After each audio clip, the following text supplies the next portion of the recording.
This is session 6 of Getting Ready. John's task was to point the way to Jesus and prepare the people for his coming. Now, so the people began to wonder, well, is he the Messiah? And John was quite plain in saying no. In fact, he wasn't even worthy to be the slave of the one who was coming.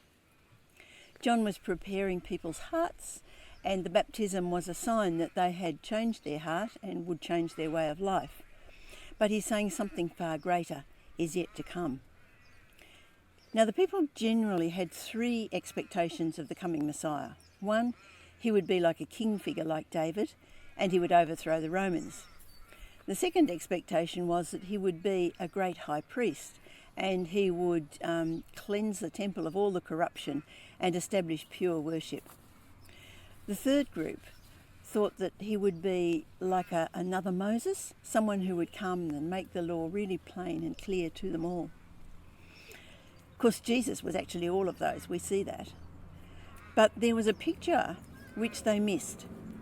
And this is a picture that comes in Daniel chapter 7, verse 13. In my vision at night I looked, and there before me was one like a son of man, coming in the clouds of heaven.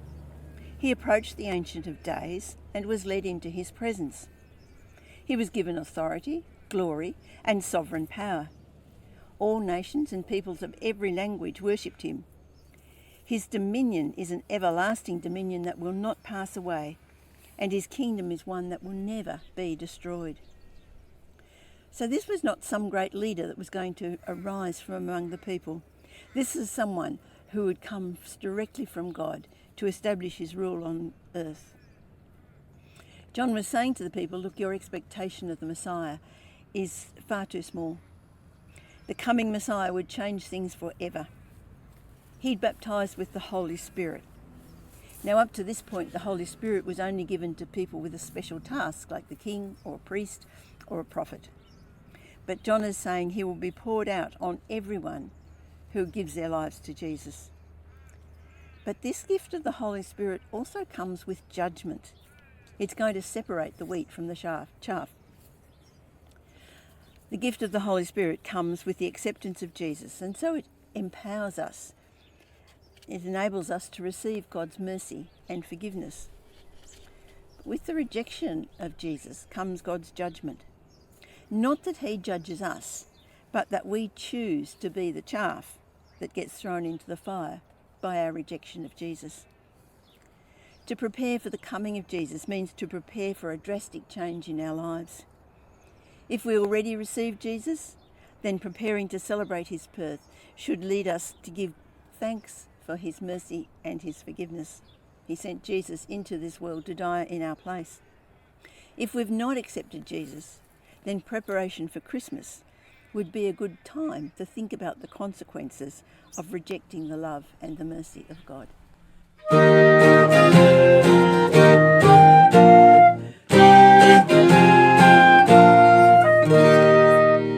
Joy has dawned upon the world, promise from creation, God's salvation now unfurled, hope for every nation, not with fanfares from above, not with scenes of glory, but a humble gift of love, Jesus born of Mary.